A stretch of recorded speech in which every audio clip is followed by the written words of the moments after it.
십자가는 불행의 십자가입니다. 그런 까닭에 예수님도 십자가를 지시는 것을 인해 고뇌하셨습니다. 십자가는 저주의 상징입니다.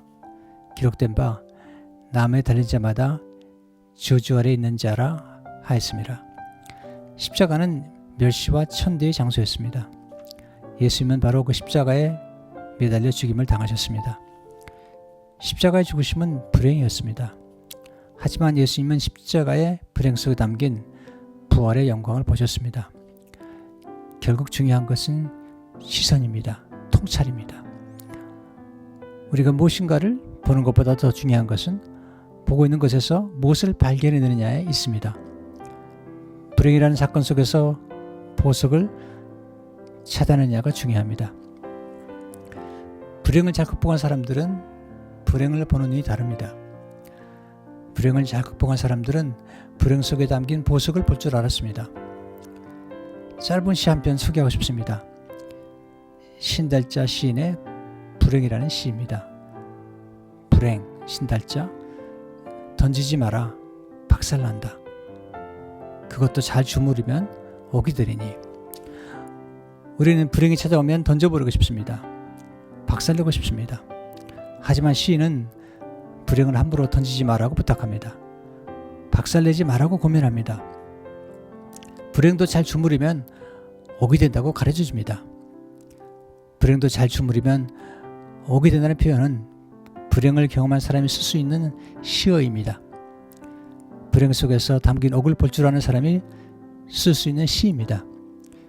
불행을 잘 주물러서 옥을 만들어 본 경험 있는 사람이 쓸 수 있는 시입니다.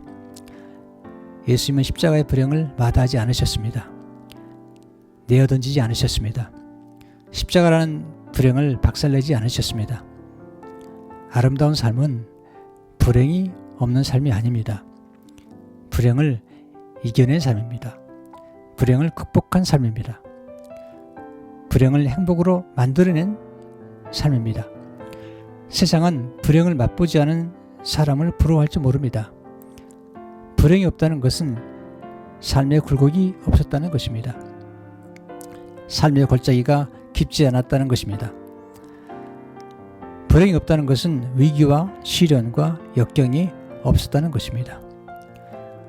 불행이 없다는 것은 고난이 없었다는 것입니다.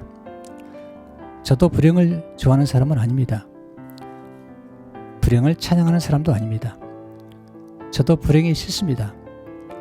하지만 인생은 역설적입니다. 불행 속에 행복이 담겨 있습니다. 인생의 깊은 맛은 불행을 통해 경험하게 됩니다. 깊은 언어, 아름다운 음악, 불후의 명화, 울림을 주는 시는 불행을 통해 탄생됩니다. 불행을 경험한 사람은 행복의 소중함을 압니다. 작은 행복도 귀히 여깁니다. 예수님의 부활이 영광스러운 것은 불행을 이겨낸 까닭입니다. 십자가의 불행을 아름다운 옥으로 만들어내신 까닭입니다. 불행의 십자가를 사랑스러운 십자가로 만들어내신 까닭입니다.